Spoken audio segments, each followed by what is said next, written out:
Hi guys, so we're reading the next chapter of The Lightning Thief. So this chapter, chapter 20, is called I Battle My Jerk Relative. So we left off last time, they escaped the underworld by using the pearls to get out. So now we're going to find out who he has to battle. A Coast Guard boat picked us up, but they were too busy to keep us for long, or to wonder how 3 kids in street clothes had gotten out in the middle of the bay. There was disaster to mop up. Their radios were jammed with distress calls. They dropped us off at the Santa Monica Pier with towels around our shoulders and water bottles that said, "I'm a junior Coast Guard," and sped off to save more people. Our clothes were sopping wet, even mine. When the Coast Guard boat had appeared, I'd silently prayed they would pick me out of the water and find me perfectly dry. They wouldn't pick me up out of the water and find me perfectly dry, which might have raised some eyebrows. So I'd willed myself to get soaked. Sure enough, my usual waterproof magic had abandoned me. I was also barefoot because I'd given my shoes to Grover. Better the Coast Guard wonder why one of us was barefoot than wonder why one of us had hooves. After reaching dry land, we stumbled down the beach, watching the city burn against a beautiful sunrise. I felt as if I'd just come back from the dead, which I had. My backpack was heavy with Zeus's master bolt. My heart was even heavier from seeing my mother. "I don't believe it," Annabeth said. "We went all that way." "It was a trick," I said. "A strategy worthy of Athena." "Hey," she warned. "You get it, don't you?" She dropped her eyes, her anger fading. "Yeah, I get it." "Well, I don't," Grover complained. "Would somebody—" "Percy," Annabeth said, "I'm sorry about your mother." "I'm so sorry." I pretended not to hear her. If I talked about my mother, I was just going to start crying like a little kid.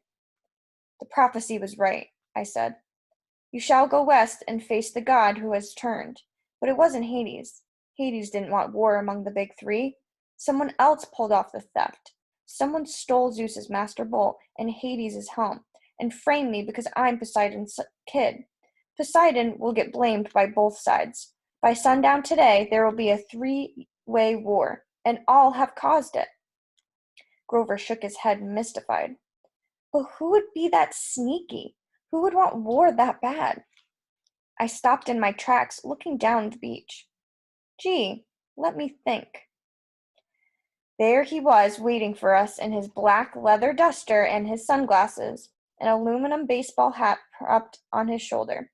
His motorcycle rumbled beside him, its headlight turning the sand red.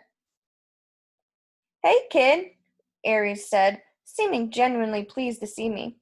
"You were supposed to die." "You tricked me," I said. "You stole the helm and the master bolt." Ares grinned. "Well, now, I didn't steal them personally. Gods taking each other's symbols of power, that's a big no-no. But you're not the only hero in the world who can run errands." "Who did you use? Clarice? She was there at the winter solstice." The idea seemed to amuse him. "Doesn't matter. The point is, kid, you're impeding the war effort. See, you've got to die in the underworld. Then old Seaweed will be mad at Hades for killing you. Corpse Wrath will have Zeus's master bolt, so Zeus will be mad at him. And Hades is still looking for this."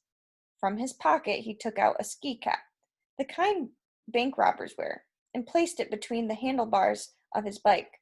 Immediately, the cap transformed into an elaborate bronze war helmet. "The Helm of Darkness," Grover gasped.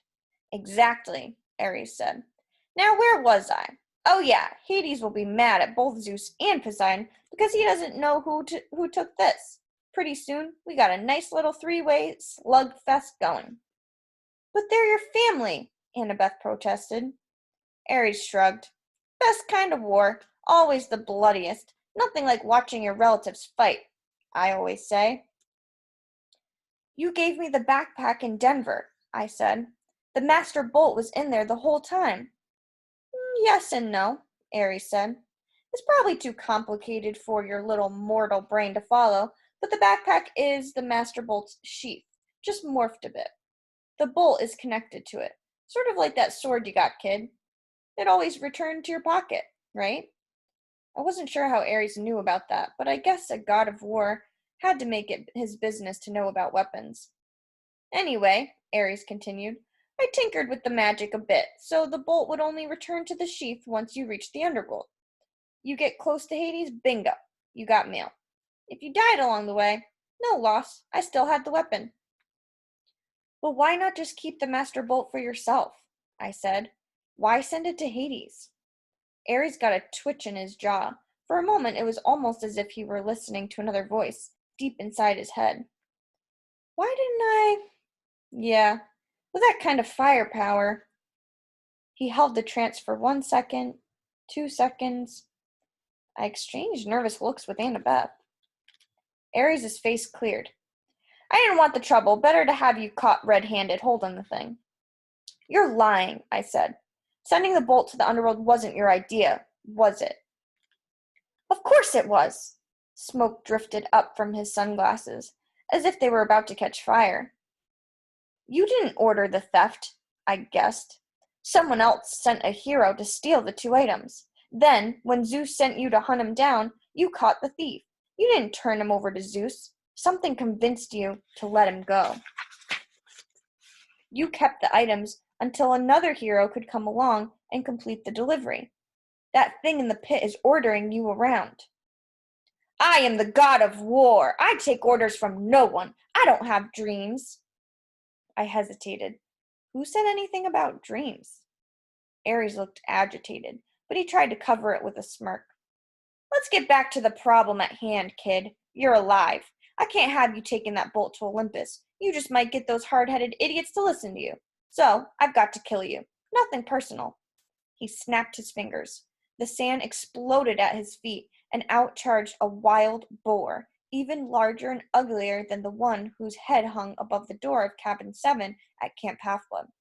The beast pawed the sand, glaring at me with beady eyes as it lowered its razor-sharp tusks and waited for the command to kill. I stepped into the surf. Fight me yourself, Ares. He laughed, but I heard a little edge in his laughter, an uneasiness. You've only got one talent, kid, running away. You ran from the Chimera. You ran from the underworld. You don't have what it takes. Scared? In your adolescent dreams. But his sunglasses were starting to melt from the heat of his eyes. No direct involvement. Sorry, kid. You're not at my level. Annabeth said, Percy, run! The giant boar charged. But I was done running from monsters, or Hades, or Ares, or anybody. As the boar rushed me, I uncapped my pen and sidestepped. Riptide appeared in my hands. I slashed upward. The boar's severed right tusk fell at my feet, while the disoriented animal charged into the sea. I shouted, Wave! Immediately, a wave surged up from nowhere and engulfed the boar, wrapping around it like a blanket. The beast squealed once in terror, then it was gone, swallowed up by the sea. I turned back to Ares. Are you going to fight me now? I asked. Or are you going to hide behind another pet pig? Ares' face was purple with rage. Watch it, kid. I could turn you into... A cockroach, I said. Or a tapeworm? Yeah, I'm sure. That'd save you from getting your godly hide whipped, wouldn't it? Flames danced along the top of his glasses. Oh man, you are really asking me to smash into a grease spot. If I lose, turn me into anything you want. Take the bolt. If I win, the helm and the bolt are mine, and you have to go away. Ares sneered. He swung the baseball bat off his shoulder. How would you like to get smashed, classic or modern? I showed him my sword. That's cool, dead boy, he said. Classic it is. The baseball bat changed into a huge, two-handed sword. The hilt was a large silver skull with a ruby in its mouth. Percy, Annabeth said, don't do this. He's a god. He's a coward, I told her. She swallowed. Wear this, at least for luck. She took off her necklace, with her 5 years' worth of camp beads and the ring from her father, and tied it around my neck. Reconciliation, she said. Athena and Poseidon together. My face felt a little warm, but I managed to smile. Thanks. And take this, Grover said. He handed me a flattened tin can that he'd probably been saving in his pocket for 1,000 miles. The satyrs stand behind you. Grover, I don't know what to say. He patted me on the shoulder. I stuffed the tin can in my back pocket. You all done saying goodbye? Ares came toward me, his black leather duster trailing behind him, his sword glinting like fire in the sunrise. I've been fighting for eternity, kid. My strength is unlimited, and I cannot die. What have you got? A smaller ego, I thought, but I said nothing. I kept my feet in the surf, backing into the water up to my ankles. I thought back to what Annabeth had said at the Denver diner so long ago. Ares has strength. That's all he has. Even strength has to bow to wisdom sometimes. He cleaved downward at my head, but I wasn't there. My body thought for me. The water seemed to push me into the air, and I catapulted over him, slashing as I came down, but Ares was just as quick. He twisted, and the strike that should have caught him directly in the spine was deflected off the end of his sword hilt. He grinned. Not bad, not bad. He slashed again, and I was forced to jump onto dry land. I tried to sidestep to get back in the water, but Ares seemed to know what I wanted. He outmaneuvered me, pressing so hard I had to pull all my concentration on not getting sliced into pieces. I kept backing away from the surf. I couldn't find any openings to attack. His sword had a reach several feet longer than Anaklusmos. Get in close, Luke had told me once, back in our sword class. When you've got that shorter blade, get in close. I stepped inside with a thrust, but Ares was waiting for that. He knocked my blade out of my hands and kicked me in the chest. I went airborne, 20, maybe 30 feet. I would have broken my back if I hadn't crashed into the soft sand of a dune. Percy! Annabeth yelled. Cops! I was seeing double. My chest felt like it had just been hit with a battering ram. But I managed to get to my feet. I couldn't look away from Ares for fear he'd slice me in half, but out of the corner of my eye I saw red lights flashing on the shoreline boulevard. Car doors were slamming. There, officer! Somebody yelled. See? A gruff cop voice. Looks like that kid on TV. What the heck? That guy's armed, another cop said. Call for backup. I rolled to one side as Ares' blade slashed the sand. I ran for my sword, scooped it up, and launched a swipe at Ares' face, only to find my blade deflected again. Ares seemed to know exactly what I was going to do the moment before I did it. I stepped back toward the surf, forcing him to follow. Admit it, kid, Ares said. You got no hope. I'm just toying with you. My senses were working overtime. I now understood what Annabeth had said about ADHD keeping you alive in battle. I was wide awake, noticing every little detail. I could see where Ares was tensing. I could tell which way he would strike. At the same time, I was aware of Annabeth and Grover 30 feet to my left. I saw a second cop car pulling up, sirens wailing. Spectators, people who had been wandering the streets because of the earthquake, were starting to gather. Among the crowd, I thought I saw a few who were walking with the strange, trotting gait of disguised satyrs. There were shimmering forms of spirits, too, as if the dead had risen from Hades to watch the battle. I heard the flap of leathery wings circling somewhere above. More sirens. I stepped farther into the water, but Ares was fast. The tip of his blade ripped my sleeve and grazed my forearm. A police voice on a megaphone said, Drop the guns! Set them on the ground now! Guns? I looked at Ares' weapon, and it seemed to be flickering. Sometimes it looked like a shotgun, sometimes a two-handed sword. I didn't know what the humans were seeing in my hands, but I was pretty sure it wouldn't make them like me. Ares turned to glare at our spectators, which gave me a moment to breathe. There were 5 police cars now, and a line of officers crouching behind them, pistols trained on us. This is a private matter, Ares bellowed. Begone!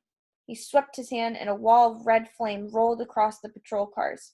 The police barely had time to dive for cover before their vehicles exploded. The crowd behind them scattered, screaming. Ares roared with laughter. Now, little hero, let's add you to the barbecue. He slashed. I deflected his blade. I got close enough to strike, tried to fake him out with a feint, but my blow was knocked aside. The waves were hitting me in the back now.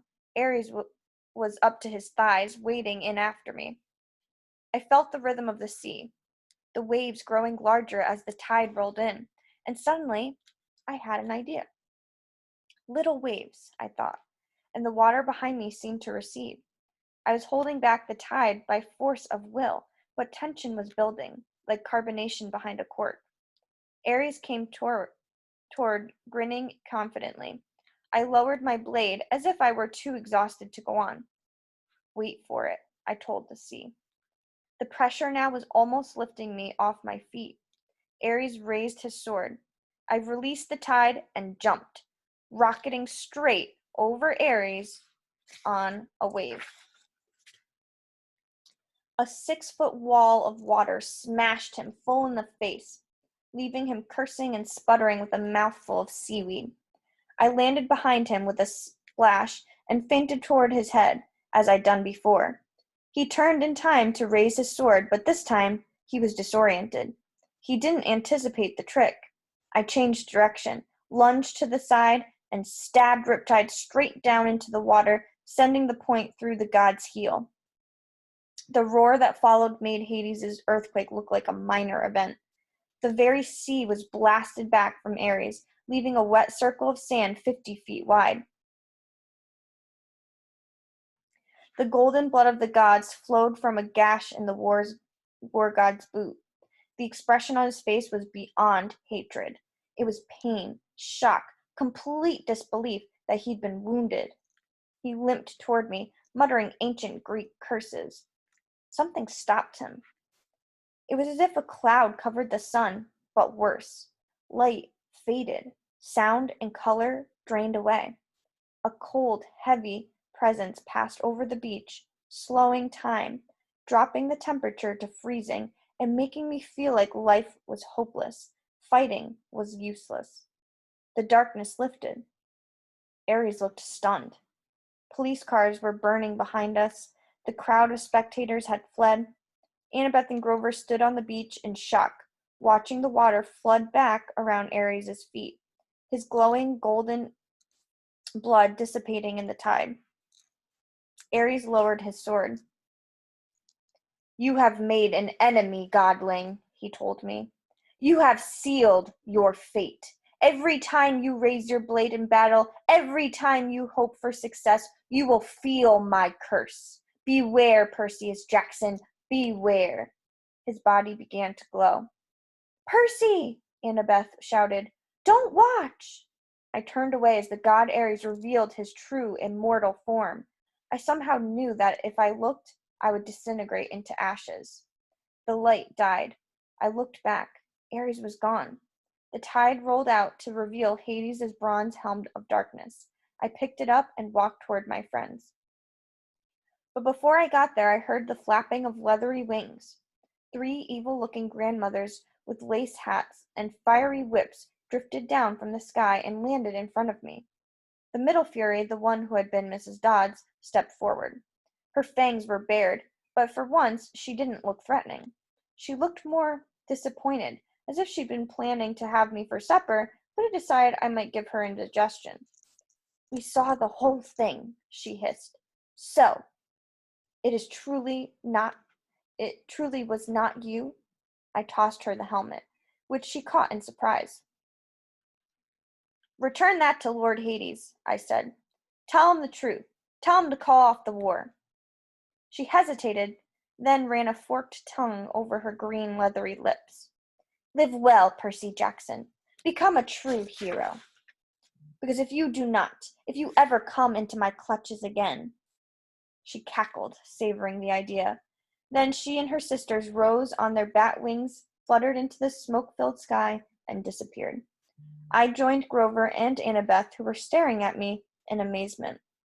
"Percy," Grover said, "that was so incredibly—" Terrifying, said Annabeth.